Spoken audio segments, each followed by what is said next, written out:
Hello hello, mic check. अभी आवाज आ रही है क्या? एक बार बताओ यार।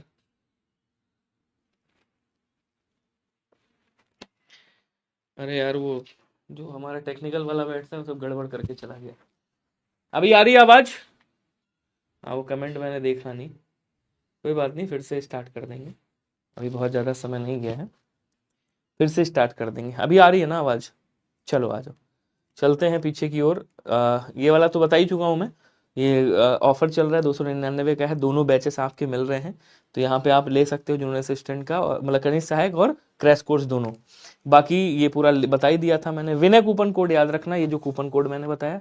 बाकी ये आपका होमवर्क था जिसमें त्यागपत्र किसकी रचना है वो है। बाकी सबका मैंने नाम लिया था जिन लोगों ने होमवर्क का आंसर किया है। आप लोग आवाज ही चली गई थी, क्या बताऊं। आंसर ये हो गया, इनकी लिख भी दी है मैंने। जौहर किसकी रचना है पूछा गया था। जौहर जिनकी तुमुल है, हल्दी घाटी है, गोरावध है, रूपांतर है, जय हनुमान है, परशुराम है, ये श्याम नारायण पांडे जी हैं। इन्होंने मतलब ये रचनाएं करी हैं। वीर रस की प्रधानता मिलती है। शिवमंगल सिंह सुमन आते हैं, मिट्टी की बारात, हिल्लोल, युग का मोल इनकी रचना है, याद रखिएगा। जीवन के गान एक रचना है इनकी, याद रखेंगे। और याद करना है तो याद कर लेना, जीवन के गान। अभी आवाज आ रही है या नहीं आ रही है? अभी भी बताइएगा। जीवन के ज्ञान इन्हीं की रचना है। प्रलय और क्या बोलते हैं, सृजन इन्हीं की रचना है, ध्यान रखिएगा। एक बार आंसर करिएगा। अब क्लियर है? क्वेश्चन रिपीट कर दिया है मैंने, टेंशन मत लो। वो असल में मैं, जो हमारे टेक्निकल वाले भैया हैं बोल के गए हाँ सब सही है, चलने दो, मैं स्टार्ट कर दिया। खैर, ये पांडे जी की रचना है। फिर आ जाओ, सप्त सुमन की बात कर रहा है। हाँ, सप्त फिर से नाम लीजिए। अब नाम तो फिर से नहीं लेंगे। सप्त सुमन किसकी रचना है? प्रेमचंद जी की, मैथिली शरण गुप्त, रामचंद्र शुक्ल, हरिवंश राय बच्चन। इनकी लगभग सबकी रचनाएं आप जानते हो। मैथिली शरण गुप्त जी की रचनाएं मैं लिख देता हूं, जैसे इनकी साकेत है, आपको पता होगा। पंचवटी है, पंचवटी है, याद रखिएगा। सैरंध्री इनकी रचना है, याद रखिएगा, सैरंध्री करके। इनकी एक रचना है द्वापर करके, याद रखिएगा। इनकी एक रचना है नहुस, याद रखिएगा। इनकी एक रचना है यशोधरा, क्या बोलेंगे, यशोधरा, याद रखिएगा। यशोधरा किसकी रचना है? बोलो सर, यशोधरा इन्हीं की रचना है। ठीक है। उसके बाद एक इनकी बक संहार करके है, बक संहार करके रचना है, ये भी याद रखिएगा। ये भी किसकी है? बोलो सर, ये भी मैथिली शरण गुप्त साहब की है। रामचंद्र शुक्ला जी की अगर आप बात करोगे तो इनकी हिंदी साहित्य का इतिहास है, क्या बोलेंगे, हिंदी साहित्य का इतिहास इन्हीं की रचना है, याद रखिएगा। ठीक है। उसके बाद रस मीमांसा इनकी रचना है, रस मीमांसा, याद रखिएगा, रस मीमांसा। उसके बाद विचार वीथी रचना है इनकी, विचार वीथी, याद रखिएगा। चिंतामणि रचना है इनकी, चिंतामणि, याद रखिएगा। तुलसी ग्रंथावली रचना है इनकी, तुलसी ग्रंथावली, याद रखेंगे। ठीक है। इनकी रचना है जायसी ग्रंथावली, जायसी ग्रंथावली, ग्रंथावली, इसको याद रखिएगा। ये भी इन्हीं की रचना है। सप्त सुमन किसकी है? प्रेमचंद जी की है, याद रखेंगे। ये किसकी है? ये प्रेमचंद जी की, जिनकी गमन गोदान हाँ सब उनकी है, प्रेमचंद जी की। ठीक है। क्वेश्चन कह रहा कि आत्मनिर्भरता निबंध किसकी रचना है, बताइएगा। महादेवी प्रसाद द्विवेदी हैं, बालकृष्ण भट्ट हैं, रामचंद्र शुक्ला हैं, अजीत कुमार हैं। आत्मनिर्भरता निबंध किसका है, कोई बताएगा मुझे? आत्मनिर्भरता निबंध, जल्दी जल्दी आंसर करो। चलिए, जिनकी रचना का नाम है एक अनोखा, एक अनोखा स्वप्न, एक अनोखा स्वप्न, किसकी रचना है? बोलो सर, इन्हीं की रचना है, सभी लोग याद रखिएगा। ठीक है। इनकी एक रचना है जिसका नाम है चंद्रोदय, क्या नाम है? बोलो सर, इनकी एक रचना है जिसका नाम है चंद्रोदय, याद रखिएगा। इनकी एक रचना है प्रेम के बाग, प्रेम के बाग इनकी रचना है। इनकी रचना है सैलानी करके, एक इनकी रचना है, क्या बोलेंगे, कहेंगे सर सैलानी है। इनकी एक रचना और है नूतन ब्रह्मचारी, नूतन ब्रह्मचारी, ये भी इन्हीं की रचना है। ये सब जिनकी रचना है इन्हीं की आत्मनिर्भरता है। बताओ किसका निबंध है भाई? सर पार्टी के बाद, और सर प्रत्यय के बाद, और बहुरी जी मतलब क्या लिख रहे हो सुधांशु सक्सेना? अरे हमें आपकी क्लास में मुझे 60 में से 60 मिले थे, इसमें भी पूरे मिलेंगे।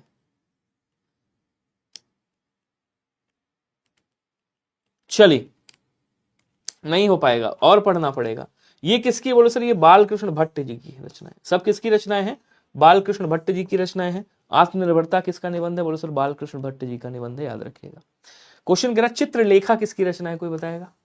यशपाल है, भगवती चरण वर्मा है, सुमित्रानंद पंत है, अमृतलाल नागर है। यशपाल की अगर आप बात करोगे, इन्होंने क्या लिखा है? झूठा सच, देशद्रोही, दो रचनाएं इनकी याद रखिएगा, झूठा सच और देशद्रोही। ये किसकी रचना है? बोलो सर इन्हीं की। अमृतलाल नागर है, सुमित्रानंद पंत है, भगवती चरण वर्मा है। इसमें से किसकी रचना है बताइएगा? मैं आपको थोड़ा सा क्लू देता हूं। इनकी एक रचना है जिसका नाम है टेढ़े मेढ़े रास्ते। टेढ़े मेढ़े रास्ते। टेढ़े मेढ़े रास्ते किसकी रचना है? बोलो सर इन्हीं की रचना है, जिनकी ये रचना है। उसके बाद इनकी एक रचना है जिसका नाम है भूले बिसरे चित्र। भूले बिसरे चित्र किसकी रचना है? बोलो सर ये भी इन्हीं की रचना है, ध्यान रखिएगा, ये और ये इन्हीं की रचना है। उसके बाद क्या कहेंगे? सीधी सच्ची बातें, ये भी किसकी रचना है? बोलो सर ये भी इन्हीं की रचना है। ये सब किसकी है? बोलो सर ये सब भगवती चरण वर्मा जी की रचना है। बी वाला आंसर क्या होगा? याद रखिएगा, सभी लोगों का राइट हो जाएगा। क्लियर है सभी को? बताइएगा। और भी रचना है इनकी, रचना जैसे लिखना है तो अपने खिलौने लिख लीजिएगा, में भी आ जाए कि भैया अपने खिलौने किसकी रचना है, तो आप कहोगे सर अपने खिलौने भी इन्हीं की रचना है, याद रखिएगा। बोलो क्लियर है क्या सभी को? जल्दी जल्दी बताओ। Very good. अमृतलाल नागर का तो जानते ही हो, मानस का हंस, नहीं मानस का हंस, हाँ इन्हीं की रचना है। अमृत और विष भी इन्हीं की रचना है। अमृत और विष इन्हीं की रचना है। एक इनकी रचना है खंजन नयन। खंजन नयन, ये भी किसकी रचना है? बोलो सर ये भी इन्हीं की रचना है, अमृतलाल नागर साहब की। एक इनकी रचना और है जो पूछी जाती है। अच्छा पहली क्लास में आए हो जी, स्वागत है आपका। बताओ मैं आपकी क्या सेवा कर सकता हूँ? चलिए, सुहाग के नुपुर, सुहाग के नुपुर, ये भी किसकी रचना है? बोलो सर ये भी इन्हीं की रचना है, अमृतलाल नागर साहब की। हालांकि यहाँ पे आंसर क्या हो जाएगा? बी वाला राइट होगा। क्वेश्चन अगला कह रहा है निम्नलिखित कथनों में से एक कथन सही है, पहचान कर लिखिए। झूठा सच के लेखक रामविलास शर्मा है। कह रहा है कि आवारा मसीहा एक उपन्यास है। महादेवी वर्मा एक उपन्यास लेखिका है। हंस पत्रिका के संपादक मुंशी प्रेमचंद जी है। देखिए साहब क्या नाम है आपका? विवेक सिंह जी। विवेक जी मेरी क्लास जो आपके पास दो बैच मिले हैं, एक बैच मिला होगा क्रैश कोर्स, एक बैच मिला होगा आपको फुल कनिष्ठ सहायक। ठीक है, यहां से प्रैक्टिस करिएगा, कनिष्ठ सहायक उठाइएगा। कनिष्ठ सहायक बैच है, इसमें मैंने बहुत अच्छी पीडीएफ दी है, बहुत कम पीडीएफ है लेकिन बहुत सारी चीजें हैं उसमें। मैं पर्यायवाची की बात कर रहा हूँ, सारे इंपॉर्टेंट पर्यायवाची हैं, उठाइएगा, एक बार सीक्वेंस से देखिएगा। और कुछ उसमें कराया भी है मैंने, उसको देख लेना, प्रैक्टिस काम हो जाएगा। अगर बाहर से आए तो मेरे पास चले आना कि यार बाहर से क्वेश्चन आया था, आपने बताया था। ठीक है, चलिए। तो कह रहा झूठा सच के लेखक रामविलास शर्मा नहीं है, फिर कौन है साहब? फिर आपके क्या नाम है? यशपाल साहब हैं, अभी आपने पढ़ा था। ये पाकिस्तान उस पे लिखी गई थी जब। आवारा मसीहा एक उपन्यास है। बोलो सर एकदम नहीं, आवारा मसीहा ये जीवनी है। और ये किसकी जीवनी है? तो ये जीवनी है शरद चंद्र चट्टोपाध्याय की। शरद चंद्र चट्टोपाध्याय की, चट्टोपाध्याय, शरद चंद्र चट्टोपाध्याय की ये क्या है? बोलो सर ये जीवनी है, याद रखिएगा। ठीक है, बिल्कुल। और ये लिखा किसने है, कोई बताएगा मुझे? आंसर करके बताओ। महादेवी वर्मा एक उपन्यास लेखिका है? नहीं, महादेवी वर्मा काव्य मतलब क्या बोलते हैं आपकी कवित्री भी हैं, और ये जो है आपके क्या बोलते हैं रेखा चित्र भी लिखती हैं, निबंधकार भी हैं, लेकिन ये उपन्यास लेखिका नहीं है, तो इसको याद रखिएगा। अच्छा, आवारा मसीहा किसने लिखा है? बोलो सर ये विष्णु प्रभाकर साहब ने लिखा है। किसने लिखा है? तो विष्णु प्रभाकर इसके रचनाकार हैं, ध्यान रखिएगा, रचनाकार हैं। और ये किस पे लिखा गया है, किसकी जीवनी है? शरदचंद्र चट्टोपाध्याय जी की। तो ये भी गलत हो गया, ये भी गलत हो गया, ये भी गलत हो गया। हंस पत्रिका के संपादक मुंशी प्रेमचंद जी हैं। डी वाला आंसर आपका क्या होगा? राइट होगा। एक्चुअल में ऐसे क्वेश्चन मिलते हैं सर, मुझे आपकी टीम से कुछ हेल्प चाहिए। देखिए टेक्स्ट बुक की हेल्पलाइन नंबर तो मेरा है नहीं कुछ, मतलब टेक्स्ट बुक का कुछ है नहीं, मेरे से कुछ भी हो, कोई लायक सेवा तो बता सकते हो। क्वेश्चन अगला कह रहा है कि मुंशी प्रेमचंद द्वारा संपादित पत्रिकाएं कौन सी हैं? यहाँ पे आप एक बार फिर से बताइएगा। मुंशी प्रेमचंद जी हैं, मर्यादा और हंस है, छाया और प्रभा है, सुधा और हंस है, सरस्वती है। सरस्वती तो महावीर प्रसाद द्विवेदी, मतलब महावीर प्रसाद द्विवेदी इसके रहे हैं संपादक, उससे पहले दूसरे थे, महावीर प्रसाद जी जो हैं वो आपके रहे हैं 1903 से लेकर के 1920 तक, सबसे ज्यादा यही पूछे जाते हैं, 17 वर्ष तक ये रहे। ठीक है, महावीर प्रसाद द्विवेदी नाम याद रखिएगा। उसके बाद मर्यादा और हंस पत्रिका के संपादक कौन? मुंशी प्रेमचंद जी हैं। ए वाला आंसर आपका राइट हो जाएगा। बहुत बढ़िया, आगे तक जाओगे तुम, मैं बता रहा हूं।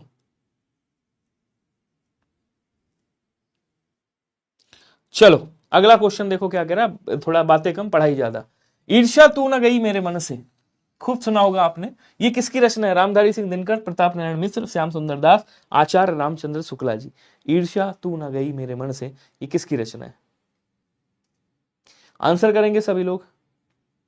राम कुमार राजपूत जी, हर्षवर्धन भट्ट, क्या नाम है, Harshvardhan Bhattarak, speed break, Manoj speed break. Answer आना चाहिए, बातें नहीं आनी चाहिए आपकी। अब सरस्वती श्याम सुंदर दास भी, हाँ श्याम सुंदर दास भी हैं, और इसके शायद वो भी हैं, क्या कहते हैं, अरे एक और है जिन्होंने स्टार्ट किया था 1900 में। चलिए आंसर करिएगा सभी लोग, वेरी गुड, बहुत बढ़िया आंसर आ रहे हैं। ईर्ष्या तू न गई मेरे मन से रामधारी सिंह दिनकर जी की रचना है, ऑप्शन नंबर ए वाला राइट हो जाएगा, ध्यान रखिएगा। क्लियर? रामधारी सिंह दिनकर की रचना नहीं है इसमें से, उर्वशी रेणुका रश्मिरथी। तो रामधारी सिंह दिनकर की उर्वशी भी है, रेणुका भी है, रश्मिरथी भी है, हुंकार भी है, और क्या बोलेंगे, कुरुक्षेत्र भी है, कुरुक्षेत्र। और ये स्वर्ण धूलि जो है ये आपके सुमित्रानंद पंत साहब की, सुमित्रानंद पंत साहब की है, जिनकी रचना का क्या नाम है, चिदम्बरा है, कला और लाओ लिख ही देता हूं। अच्छा, चिदम्बरा है, कला और बूढ़ा चांद है, कला और बूढ़ा चांद, ये है इनकी रचना। और इनकी रचना ग्राम्या है, ठीक है, इनकी रचना पल्लव है, युगांत है, ये सब इन्हीं की रचना है, ध्यान रखिएगा। डी वाला आंसर क्या होगा आपका, राइट हो जाएगा। क्लियर है सभी को? अगला क्वेश्चन आ जाओ। कह रहा दिए गए विकल्पों में से द्रविड़ परिवार की भाषा कौन सी है, बताइएगा। द्रविड़ परिवार की भाषा, भाषा परिवार कितने भारत में भाई? भाषा परिवार 4 है, ध्यान रखिएगा। कौन कौन सा? भारोपीय, द्रविड़, द्रविड़, उसके बाद आस्ट्रिक, उसके बाद चीनी,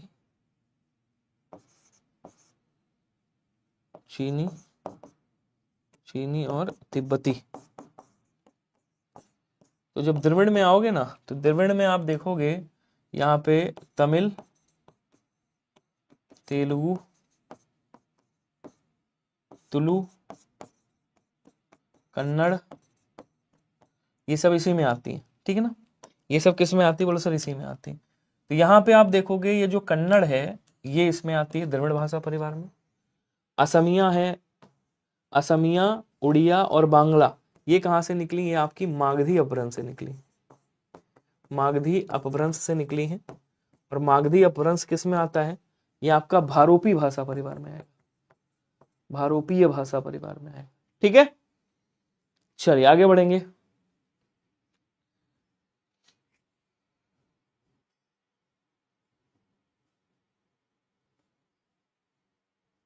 क्वेश्चन अगला कह रहा है निम्नलिखित भाषाओं को उनके विकास क्रम में व्यवस्थित कीजिए और बताइए आंसर क्या होगा। प्राचीन संस्कृत, सौरसेनी, लौकिक संस्कृत, पश्चिमी हिंदी। किसकी बात करें? निम्नलिखित भाषाओं को उनके विकास क्रम में व्यवस्थित करना है। तो वही विकास क्रम है, सबसे पहले वैदिक संस्कृत कह लो, वैदिक संस्कृत। अब वैदिक संस्कृत कहो इसको या प्राचीन संस्कृत कहो, एक ही बात है। उसके बाद आपकी लौकिक संस्कृत आई है, अष्टाध्यायी की अष्टाध्यायी के बाद, पाणिनि साहब के अष्टाध्यायी के बाद। उसके बाद फिर पाली भाषा आई है जिसको प्रथम प्राकृत कहते हैं। उसके बाद फिर प्राकृत आई है, प्राकृत के बाद फिर कौन सी आई है? अपभ्रंश आई है, अपभ्रंश। अपभ्रंश के बाद फिर पुरानी हिंदी और उसके बाद हिंदी आई है, हालांकि अवहट्ट भी बीच में है।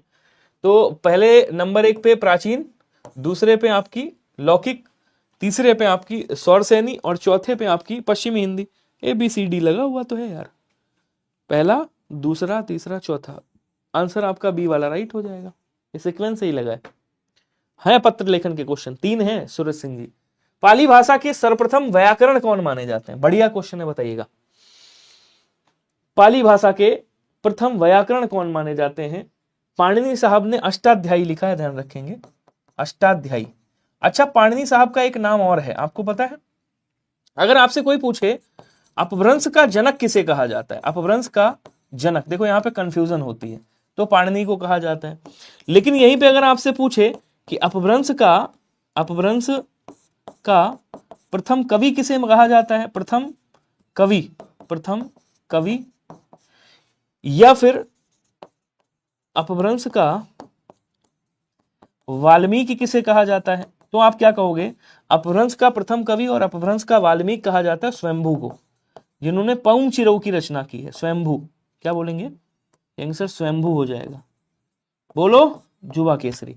तो अपभ्रंश का जनक लेकिन पाणिनि जी को कहा जाता है, क्यों? क्योंकि सबसे पहले इन्होंने संस्कृत का अपभ्रंश किया था, ठीक है, इसलिए। बाकी पाली भाषा के सर्वप्रथम व्याकरण कौन माने जाते हैं? वो आपके कच्चायन साहब जी हैं। तो सी वाला आंसर आपका आना चाहिए। क्या आया है सभी का? सी नहीं आया किसी का भी। ACBD है, AC। अच्छा सॉरी, माफ करना, मैंने ऐसे गिन दिया ABCD करके, ACBD होगा। हाँ, पहले नंबर पे ये है, दूसरे पे ये, तीसरे, मेरा दिमाग खराब हो गया इस समय। ए वाला आंसर होगा, इसको सही कर लेना, मतलब AC दूसरे पे, मैं इसको B समझ बैठा, इसको C समझ बैठा, इसको आप सही कर देना। हालांकि मैंने लिख दिया था, वो सीक्वेंस भी बना दिया है, इधर नंबरिंग भी डाल दी थी, वो क्वेश्चन क्लिक करने में गलती हो गई, माफी चाहूंगा। आगे बढ़ेंगे। कह रहा कि पहाड़ी हिंदी का विकास किस अपभ्रंश से हुआ है, बताइएगा। देखिए ब्राचट अपभ्रंश जो है उससे सिंधी निकली, ठीक है। मागधी से आपकी बिहारी निकली है, बिहारी के बाद आपकी बांग्ला निकली है, यहां से बांग्ला, आजकल बांग्ला में देख रहे हो बांग्ला, और उसके बाद आपकी उड़िया निकली है, यहीं से उड़िया निकली है। उड़िया के बाद आपकी असमिया निकली, उड़िया के बाद असमिया निकली है, ठीक है। खस है और आपकी पैसाची है, तो पैसाची से आपकी कौन सी निकली है? लहंदा प्लस पंजाबी, ठीक है। और खस से आपकी कौन सी निकली है? पहाड़ी हिंदी, ठीक है। और पहाड़ी से हिंदी से आपकी निकलती है गढ़वाली, पहले निकलती है कुमाऊनी, और उसके बाद आपकी आती है गढ़वाली, ठीक है। तो आंसर आपका कौन सा होना चाहिए? डी वाला होना चाहिए। क्या सभी का डी आया था? वेरी गुड, वाह स्पीड ब्रेक जी। निम्नलिखित में से कौन सा समृद्ध स्वर है, बताइएगा। इसको मैं कई बार बता चुका हूं। देखिए, मुख खुलने के आधार पे 4 प्रकार के शब्द होते हैं, वो वर्ण होते हैं। विवृत स्वर होता है, स्वर की बात कर रहे हैं। दूसरा कौन सा होता है? अर्धविवृत होता है, अर्धविवृत। तीसरा कौन सा होता है? तीसरा होता है आपका समृद्ध होता है, ध्यान रखिएगा। और चौथा कौन सा होता है? आपको सर चौथा होता है आपका अर्ध समृद्ध होता है, ध्यान रखेंगे, ठीक है। अब विवृत स्वर में केवल दीर्घ आ आता है, मतलब दीर्घ आ है तो वो विवृत है, ठीक है। अर्धविवृत में आपका लघु आ आता है। उसके बाद जो बड़े वाले संयुक्त स्वर होते हैं आपके ए और ओ, वो कहाँ आ जाते हैं? आपके अर्धविवृत में आते हैं। अर्ध संवृत में आपके लघु वाले जो मतलब संयुक्त स्वर हैं छोटे वाले, वो आते हैं। फिर उसके बाद जो बचा है आपका मटेरियल, वो यहां भर दो। ई बचा, आई बचा, ऊ बचा और औ बचा, ये कहाँ आ जाएंगे? यहां आ जाएंगे। अब कह रहा कि इसमें से समृत कौन सा है भैया? तो समृत में ई आता है, ई हो जाएगा सी वाला आंसर।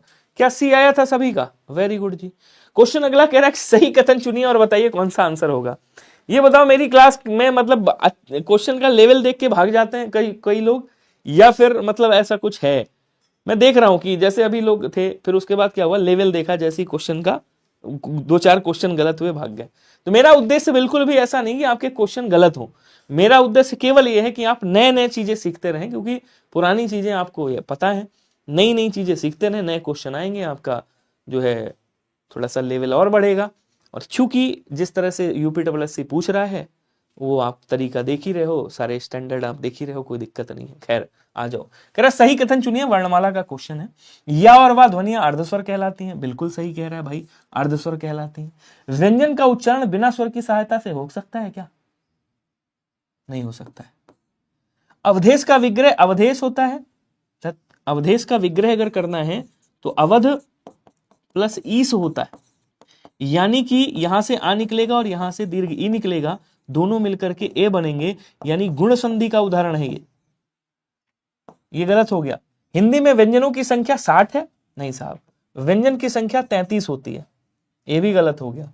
ए वाला आंसर राइट है क्योंकि सही पूछा था। क्लियर। अगला कह रहा है कि का व्यंजन के विषय में निम्न में से कौन सा सही है, बताइएगा। का के बारे में तो आप जानते हो, का क्या होता है, बोलो सर का जो है कंठ होता है। ये कैसा वर्ण है, कंठ वर्ण है। चूंकि पहला है इसलिए इसको अल्पप्राण कहेंगे, पहला अल्पप्राण होता है। उसके बाद इसको अघोष भी कहते हैं। भाई ये क्या है, आप कहोगे सर अघोष भी है। चूंकि स्पर्श में आता है इसलिए इसको स्पर्श व्यंजन कहा जाता है, स्पर्श व्यंजन कहा जाता है।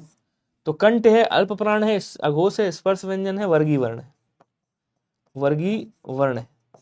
इतना मामला कर दिया मैंने। अल्पप्राण है, अघोष है, स्पर्शी व्यंजन है, स्पर्श व्यंजन है, कंठ ध्वनि है, ठीक है। अघोष है, महाप्राण तो है ही नहीं। आंसर ए ही वाला होगा, ए वाला कर दीजिएगा।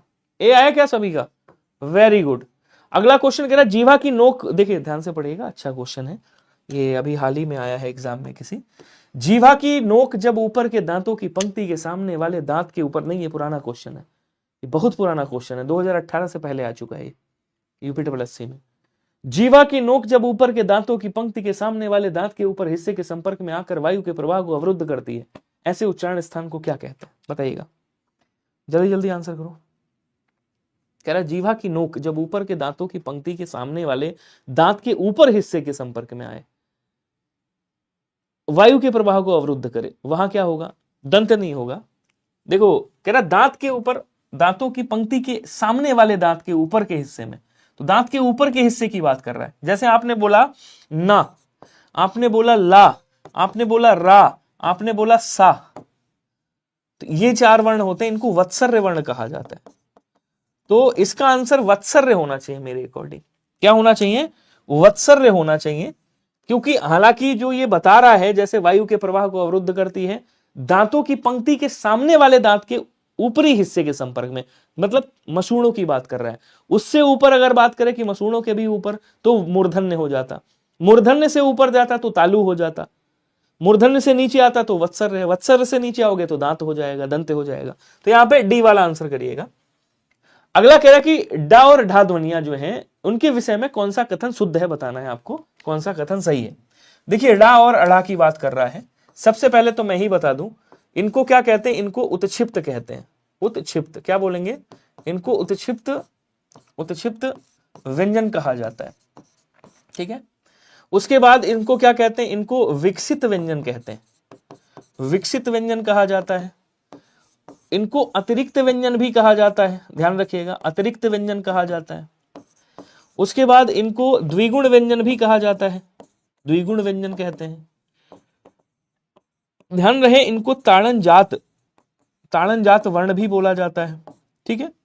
अब आ जाओ इधर, तो ड़ा और ड़ा, देखिए ये टा वर्ग से बोली जाती है, टा वर्ग में आती है। और टा वर्ग कहाँ का है, आपको सर मूर्धन्य वर्ण है, मूर्धन्य वर्ण है, आपको पता होगा।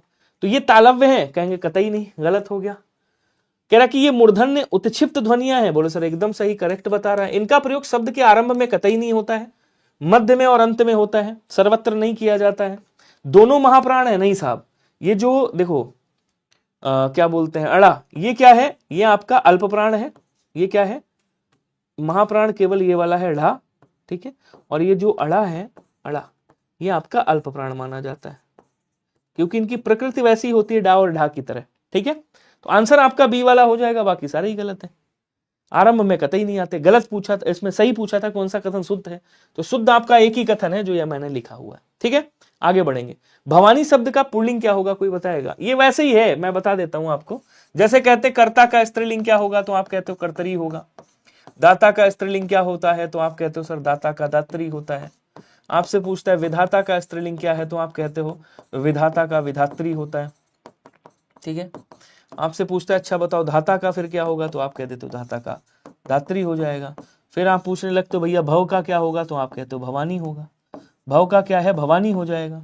अच्छा उसके बाद आप कहते हो भगवान का क्या होगा, तो जहां वान लगा हो वहां वती लगा देते हैं, तो भगवती हो जाएगा।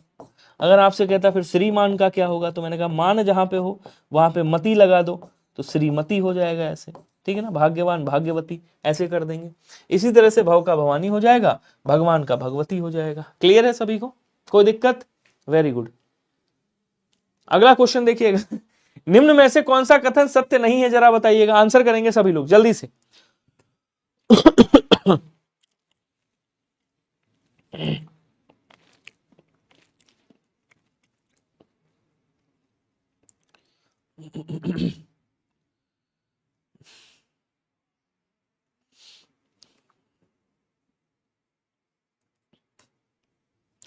चलिए जल्दी जल्दी आंसर करेंगे।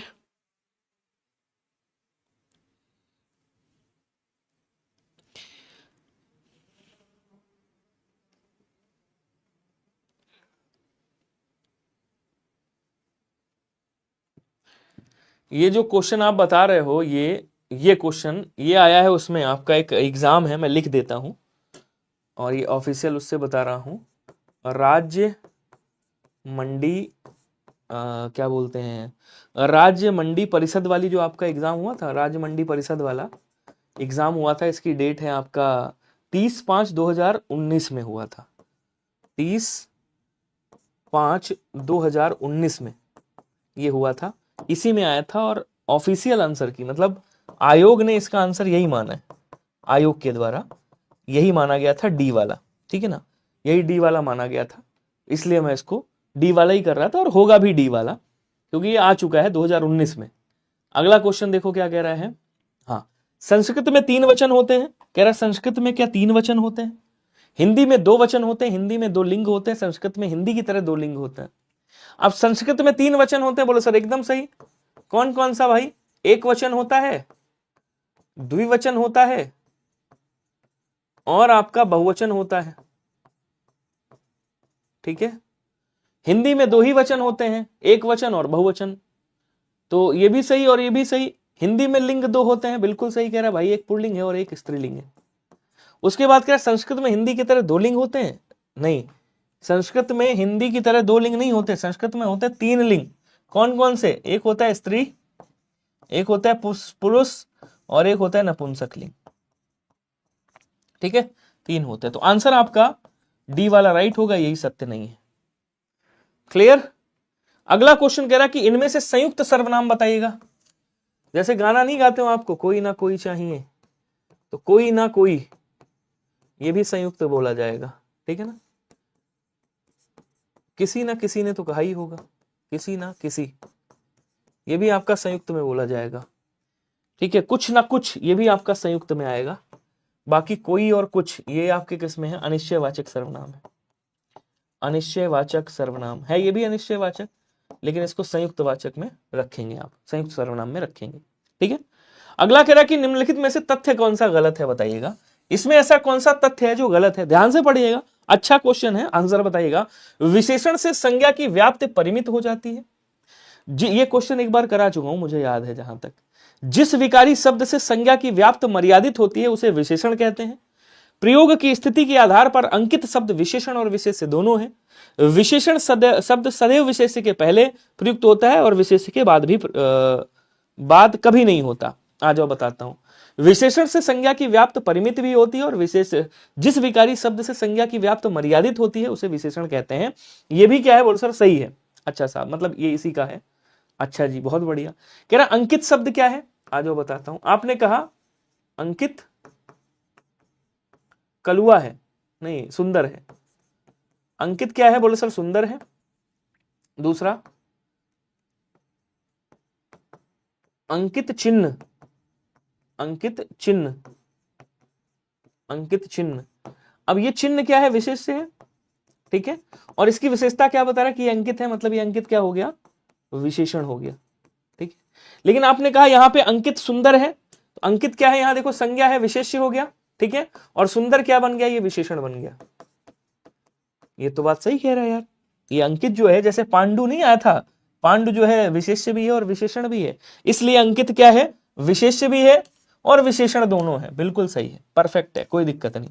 कह रहा विशेषण शब्द विशेष्य के पहले प्रयुक्त होते हैं। अब देखो बताता हूं, एक आता है प्रयोग के आधार पे, प्रयोग के आधार पर विशेषण 2 प्रकार के होते हैं। कितने होते हैं? 2 प्रकार के। पहला कौन सा होता है? इसको बोलते हैं उद्देश्य विशेषण या विशेष्य विशेषण। उद्देश्य विशेषण या विशेष्य विशेषण बोलते हैं। दूसरा होता है आपका विधेय विशेषण। विधेय विशेषण ध्यान से समझिएगा सभी लोग। देखिए जैसे आपने यहां कहा, आपने कहा काला घोड़ा, ठीक है, ये क्या है? विशेषण है और ये क्या है? विशेष्य है। तो विशेषण से, विशेष्य से पहले विशेषण आया है, इसको उद्देश्य विशेषण या विशेष्य विशेषण कहेंगे। क्या कहेंगे? उद्देश्य विशेषण या विशेष्य विशेषण कहेंगे, याद रखिएगा, ठीक है।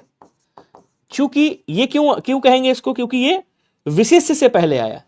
इसका एक तरीका भी याद कराने का मैं बताता हूं कि उद्देश्य की जगह पे विशेषण लिख दो, विशेषण लिख दो, विशेषण की जगह पे विशेष्य लिख दो, ऐसे याद कर लो। विधेय विशेषण में इसका उल्टा होता है। आपने कहा घोड़ा काला, तो यहां देखो पहले विशेष्य आया है, विशेष्य के बाद में विशेषण आया है, ये क्या हो गया? विधेय विशेषण हो गया। अब इसको पढ़ो, लास्ट वाली लाइन पढ़ो। क्वेश्चन क्या कह रहा है देखिएगा, लास्ट वाली लाइन पढ़िएगा। कह रहा विशेषण शब्द सदैव विशेष्य के पहले प्रयुक्त होता है, विशेष्य के बाद कभी नहीं। अरे विशेष्य के बाद भी मैंने प्रयोग किया और विशेष्य से पहले भी प्रयोग किया, इसका मतलब ये सरासर गलत है, ऐसा कुछ नहीं है। डी वाला आंसर आपका राइट हो जाएगा। बोलो क्या क्लियर हुआ सभी को? क्लियर है सभी को या नहीं है? बताइएगा। आगे बढ़े, अगला क्वेश्चन देखिएगा। क्वेश्चन कह रहा कि कृपया मेरी थोड़ी सी मदद करो। इस वाक्य में थोड़ी सी किस प्रकार का क्रिया विशेषण है? आसान है, मदद करो इसको क्रिया मान लिया गया। आप इससे पूछो कितनी मदद करें, तो कह रहा थोड़ी सी मदद करो, मतलब मात्रा पूछा है आपने, तो क्रिया के होने की क्या बता रहा है? मात्रा बता रहा है। तो जहां पे क्रिया की होने की मात्रा बताए, नाप और तौल बताए, वहां क्या होता है? वहां परिमाणवाचक क्रिया विशेषण। जहां क्रिया के होने का समय बताए वहां कालवाचक क्रिया विशेषण। जहां क्रिया के होने का तरीका बताए या ढंग बताए वहां क्या होता है? बोल सर वहां रीतिवाचक क्रिया विशेषण। और जहां क्रिया के होने का स्थान बताए या दिशा बताए वहां क्या होता है? वहां पे स्थानवाचक या स्थिति बताए स्थानवाचक क्रिया विशेषण होता है, याद रखिएगा। कौन सी बात भाई सर के ऊपर से निकल गई? क्या यार इतना अच्छा एग्जांपल दिया मैंने, आप कह रहे हो ये तुम्हारे सर के ऊपर से निकल गई। तो इसीलिए कहता हूं स्पीड में ब्रेक लगाओ, बतियाते ज्यादा हो।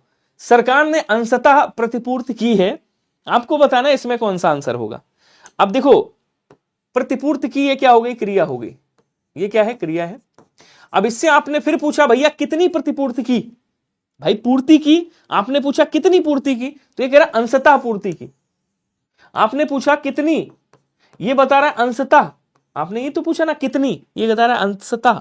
तो कितनी मतलब आप परिमाण पूछ रहे हो, नाप तौल पूछ रहे हो, तो ये क्या हो जाएगा? परिमाणवाचक क्रिया विशेषण। सी वाला आंसर कर सकते हो। ओके, नेक्स्ट कह रहा है प्राविशेषण को कामता प्रसाद गुरु ने इनमें से क्या कहा है? तो कामता प्रसाद गुरु ने प्राविशेषण को क्या कहा है, और कामता प्रसाद गुरु ने ही सार्वनामिक विशेषण को क्या कहा है? सार्वनामिक विशेषण। सार्वनामिक विशेषण को भी कामता प्रसाद गुरुजी कुछ ना कुछ कहते रहते हैं। गुरुजी हैं भाई, कुछ भी कह सकते हैं। तो कामता प्रसाद गुरुजी ने सार्वनामिक विशेषण को क्या कहा है? तो बोले सर इनको कहा है निर्देशक विशेषण है। ये क्या है? ये आपका निर्देशक विशेषण है। तो प्रविशेषण को क्या कहा है? इसको अंतर विशेषण कहा है, या अंतर्निहित विशेषण भी बोलते हैं। अंतर विशेषण या अंतर्निहित विशेषण। अगला क्वेश्चन कह रहा है किस वाक्य में संभावनार्थक क्रिया का प्रयोग किया गया है? संभावनार्थक क्रिया मतलब जहां पे क्रिया के होने में संभावना हो। एक्चुअली ये काल के अकॉर्डिंग होता है, ठीक है ना, काल के अकॉर्डिंग। अब कह रहा है सबका कल्याण हो, ये इच्छार्थक क्रिया कह देंगे। कैसी है भैया? ये इच्छार्थक क्रिया है। इच्छार्थक क्रिया मतलब वाक्य ही है एक तरीके से। अहिंसा धर्म का पालन करना चाहिए, विधिक क्रिया है, अहिंसा धर्म का पालन करना चाहिए। ये क्या है? विधानवाचक वाक्य या विधिक क्रिया बोल देंगे इसको, विधिवाचक क्रिया बोलेंगे या विधानवाचक बोलेंगे या विधानार्थक बोलेंगे, विधानार्थक कह सकते हैं, ठीक है। उसके बाद कह रहा शायद मेरी लॉटरी लग जाए, मोहन खेल रहा होगा, इसको क्या बोलेंगे? इसको संदेहार्थक बोलेंगे। ये संदेहार्थक है चूंकि यहां संभावना है, शायद मेरी लॉटरी लग जाए, ये संभाव्य भविष्य काल में आता है, संभावनार्थक हो गई। हाँ, कामता प्रसाद गुरु जी को हिंदी का पाणिनि कहा जाता है। कह रहा अपादान कारक होना चाहिए, यानी कि से विभक्ति होनी चाहिए। एक इसको काट दो और इसको काट दो। कभी ऐसा क्वेश्चन आए तो ऐसे ही करिएगा जैसे मैं सॉल्व कर रहा हूं। कह रहा उत्तम पुरुष होना चाहिए। उत्तम पुरुष में मैं हो सकता है, हम हो सकता है, मुझे हो सकता है, ठीक है ना, हमें हो सकता है, हमारा हो सकता है। बहुवचन होना चाहिए, ये भी नहीं होगा, ये भी नहीं होगा, या तो ये या ये। अब देखो कहां ये कट गया, आंसर ये बचा, बी वाला आंसर कर दीजिएगा। ओके, अगला क्वेश्चन कह रहा कृदंत शब्द कृत प्रत्यय का उदाहरण इसमें से कौन सा है? कृदंत शब्द जो ना, जो धातु के साथ प्रत्यय लगता है उसको कृदंत, उससे बना हुआ शब्द कृदंत शब्द कहलाता है। कृत प्रत्यय उसे कहते हैं जो क्रिया अर्थात धातु के साथ लगता है। इसको तोड़ोगे क्या निकलेगा? धन निकलेगा प्लस वान आएगा। इसको तोड़ोगे क्या आएगा? नमक आएगा प्लस ईन आएगा। उसके बाद इसको तोड़ोगे क्या आएगा? आपको सर नीला आएगा प्लस इमा आ जाएगा, ठीक है। और इसको देखेंगे तो क्या आएगा? आप कहोगे सर खेल आएगा प्लस आड़ी आएगा, ठीक है। तो यहाँ खेल क्या है? बोलो सर ये धातु है, क्रिया की धातु, ठीक है। तो ये खिलाड़ी हो गया। अच्छा ये क्या है? धन हो गया, संज्ञा है। नमक भी संज्ञा है। नीला क्या है? विशेषण है। तो संज्ञा हो, सर्वनाम हो, विशेषण हो, इनके साथ जब कोई प्रत्यय लगता है, इस प्रत्यय को, ये जो प्रत्यय है इसको क्या कहते हैं? इसको तद्धित प्रत्यय कहते हैं, तद्धित प्रत्यय। और इनसे जो शब्द बनता है ना, इनसे जो शब्द बनता है, ये जो शब्द तीनों बने हुए हैं, इनको क्या कहा जाता है? इनको तद्धितांत शब्द कहा जाता है। क्या बोलेंगे? इनको तद्धितांत शब्द कहा जाता है, तद्धितांत शब्द। क्या सभी को क्लियर है या नहीं है बताइएगा? आंसर आपका डी वाला क्या होगा?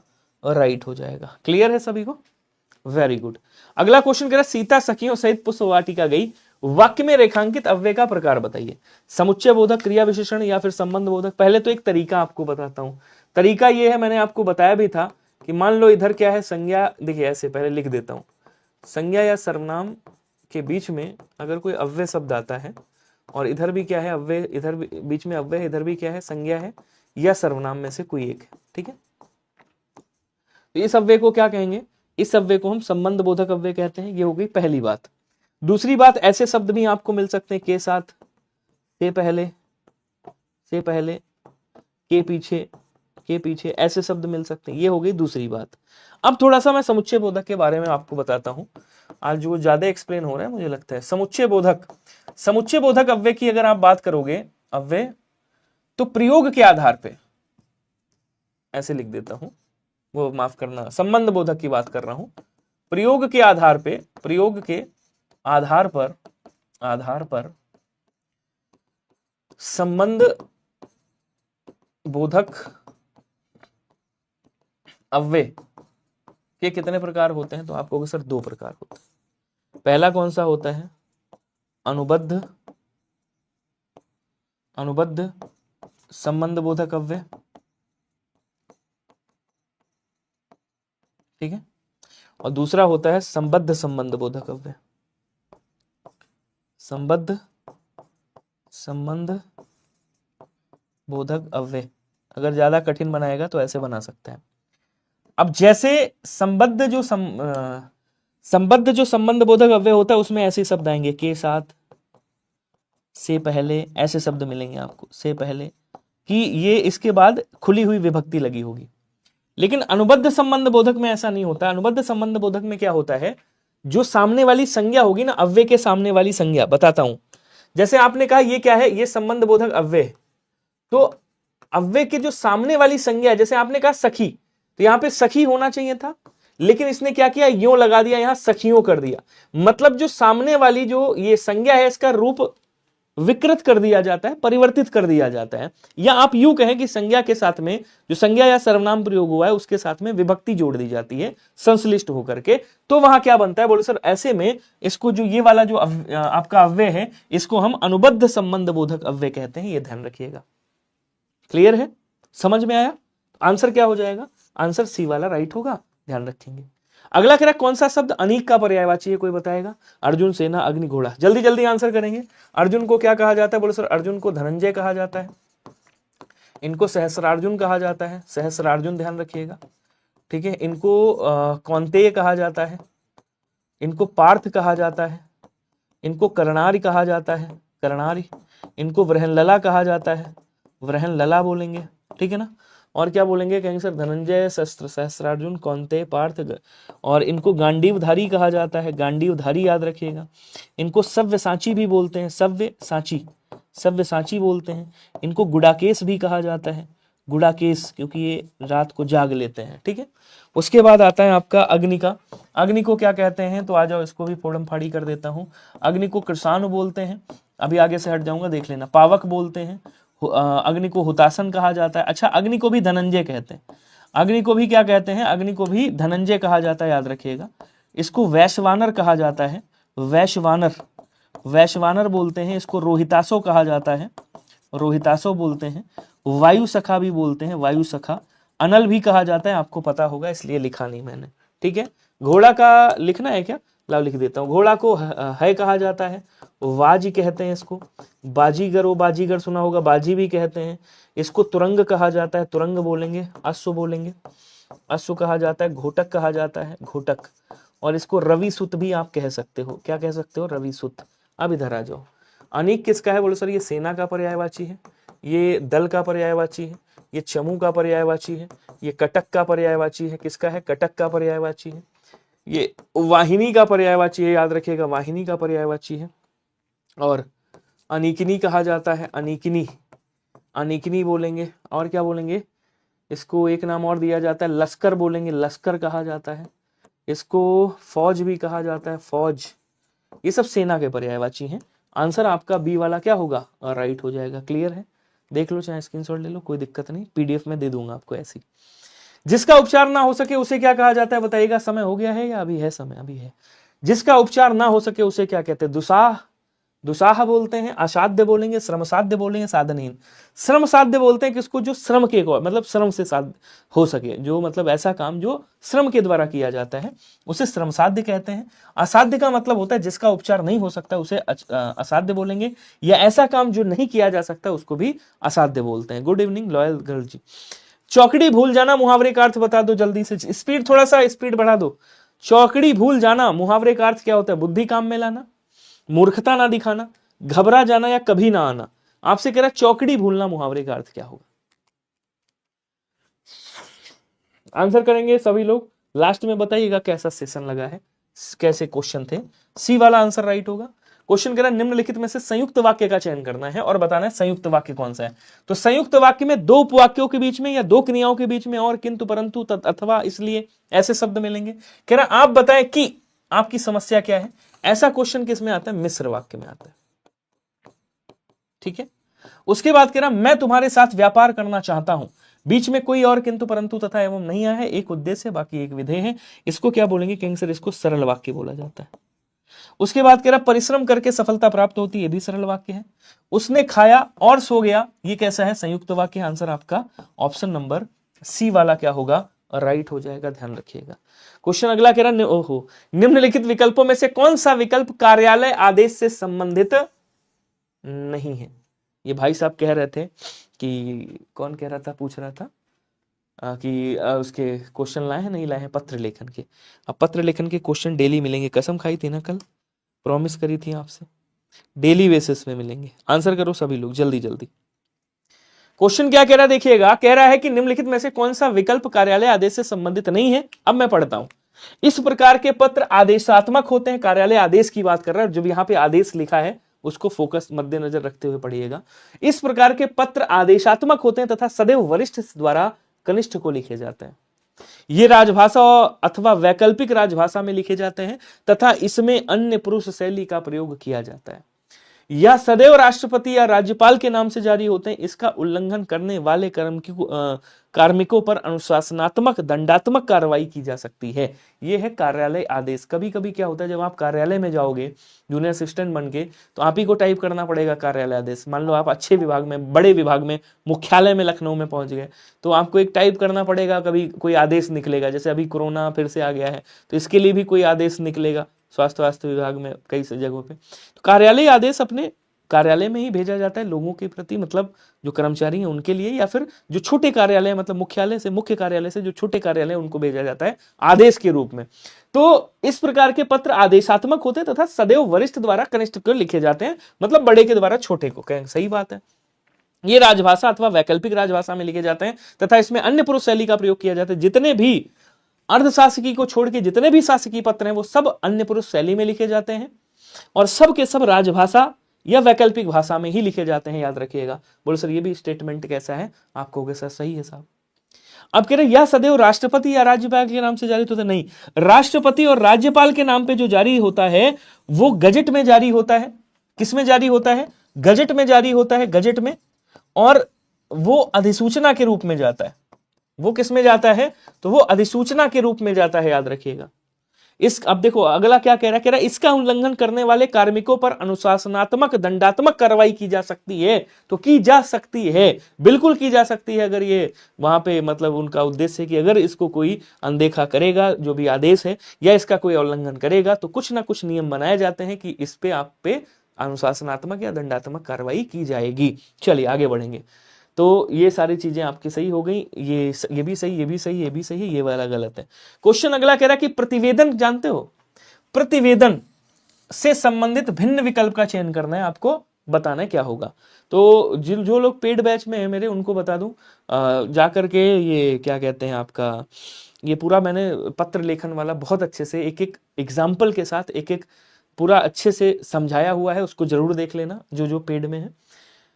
प्रतिवेदन का मतलब क्या होता है? रिपोर्ट की बात कर रहा है, कोई घटना वगैरह की जब आप रिपोर्ट लिखते हो, प्रतिवेदन उसका देते हो, तो उसके बारे में बात कर रहा है कि यह पत्र हमेशा अपने उच्च अधिकारी या अधिकारी को ही प्रस्तुत किए जाते हैं। मतलब आपसे रिपोर्ट मांगी गई है किसी घटना की, या किसी मतलब कोई ऐसा वर्क है उसकी रिपोर्ट मांगी गई है। अन्य पुरुष शैली क्या होता है? देखिए, उत्तम पुरुष शैली जैसे आपने कहा मैं, हम ऐसे स्टार्ट करते हैं। मध्यम पुरुष शैली मतलब तुम से स्टार्ट करते हैं, तू से स्टार्ट करते हैं, आप से स्टार्ट करते हैं। अन्य पुरुष शैली में वह वे ऐसे स्टार्ट करते हैं। जैसे आप लिखते हो ना, सेवा में श्रीमान प्रधानाचार्य महोदय प्रार्थी को, जैसे आपने लिखा प्रार्थी को अवकाश देने की कृपा करें, तो प्रार्थी को अवकाश देना मतलब ये अन्य पुरुष शैली में है। अगर उत्तम पुरुष शैली में लिखती तो आप ये लिखती है कृपया मुझे अवकाश प्रदान करने की कृपा करें, मैं सुलेखा यादव।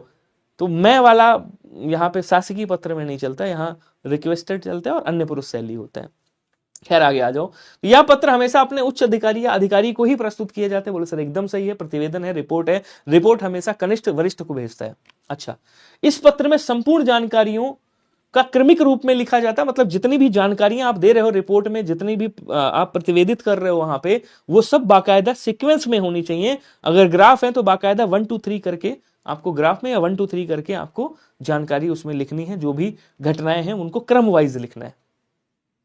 ठीक है, बिल्कुल है महेश नागर जी, पढ़ सकते हैं आप। तो ये भी क्या है? बोले सर ये भी स्टेटमेंट सही है। फिर कह रहा है इस पत्र की भाषा सरल एवं रोचक होती है, ना कि साहित्यिक होती है। बोले सर ये भी सही बात है कि इस पत्र की भाषा सरल होगी, रोचक होगी, साहित्यिक नहीं होगी। मतलब सरल होगी और कम शब्दों में होगी, ताकि जो आपका वरिष्ठ, जो आपका सीनियर है, वो आसानी से पढ़ सके और कम समय में समझ सके चीजों को। ठीक है, उसके बाद कह रहे इस पत्र की शैली विधिक एवं टकसाली होती है। बोले सर एकदम नहीं, बस यही वाला मामला गलत है। तो इसकी जो पत्र शैली होती है वो कोई विधिक नहीं होती, मतलब कोई कानूनी पत्र शैली नहीं होती है। आपको राजभाषा के उसमें ही लिखना है, आपकी जो लैंग्वेज है उसमें लिखना है। अब ऐसा नहीं लिखना है कि गुरुजी हम जाए रहे रहन और हमरे बहुत तेज प्यास लग गए और हम पानी पिए लगे। इस वाली लैंग्वेज में नहीं लिखना है। आपको खड़ी बोली में, जो हमारी मानक भाषा है, मानक बोली है, मानक भाषा है, उसी में लिखना है। ठीक है, तो जिस तरह से मैं बात कर रहा हूं अभी, इसी भाषा में आपको लिखना है जो आपकी भाषा चल रही है राजभाषा के रूप में। तो यहाँ पे डी वाला आंसर होगा। ऐसा नहीं कि कोई टकसाली हो या विधिक हो, मतलब डी वाला आंसर आपका राइट हो जाएगा, ध्यान रखिएगा। साहित्यिक भाषा नहीं होनी चाहिए, बस ये है भाषा सरल और रोचक हो, जिसको आसानी से पढ़ सके। खैर आगे बढ़ते हैं। टिप्पण लेखन की बात आई है। टिप्पण लेखन 6वें प्रकार का होता है, मैंने आपको बताया भी था। टिप्पण मतलब एक किसी रिपोर्ट में छोटी छोटी टिप्पणियां जो लिखी जाती हैं, छोटी छोटी जो टिप्पणियां लिखी जाती हैं, उनको टिप्पण लेखन कहते हैं। अब कह रहा टिप्पण लेखन अधिकारियों द्वारा टिप्पणी, मित्रों द्वारा टिप्पणी, संबंध लिपिकों द्वारा टिप्पणी, वित्तीय टिप्पणियां। अब टिप्पण लेखन से संबंधित भिन्न प्रकार कौन सा है? देखिए, टिप्पण लेखन अधिकारी भी करते हैं रिपोर्ट पे, जूनियर की रिपोर्ट पढ़ के तब टिप्पण करते हैं। भाई जो जूनियर जो टिप्पणी, जैसे मान लो आप अधिकारी बन गए, या आप किसी के कनिष्ठ बनोगे, कनिष्ठ सहायक की तैयारी कर रहे हो, आप किसी की कनिष्ठ मतलब कनिष्ठ बनोगे, मतलब जूनियर असिस्टेंट में जाओगे, तो आपको भी ये टिप्पण लिखना पड़ेगा। कोई रिपोर्ट आई है मान लीजिए विभाग में, तो आपको भी टिप्पणी लिखनी पड़ेगी। इस पे टिप्पणी लिख के आप अधिकारी को भेजोगे, तो टिप्पण अधिकारी, फिर अधिकारी टिप्पण लिखेगा अपने अधिकारी को भेजेगा, तो अधिकारी भी टिप्पणी करता है। संबंध जो लिपिक होता है जो आप लोगों को, वो भी टिप्पणी लिखोगे। वित्तीय टिप्पणियां भी होती हैं, पैसे वाली टिप्पणियां, लेकिन मित्रों द्वारा टिप्पणी नहीं होती है, वो अलग है आपका मित्र, ये तो उसमें आता है मित्रों द्वारा टिप्पणी। ये तो आपका अनौपचारिक पत्र में आ गया। बात समझ पाए नहीं समझ पाए? कह रहा टिप्पण से भिन्न कौन सा है, अलग कौन सा है टिप्पण लेखन में? तो आंसर क्या हो जाएगा आपका? बी वाला होगा। मित्रों द्वारा जो टिप्पणी होती वो इसमें नहीं आती, वो अनौपचारिक पत्र में आती है। ये औपचारिक पत्र सारे हैं। क्लियर है? हाँ, ये अवधि थी राम पाठक जी।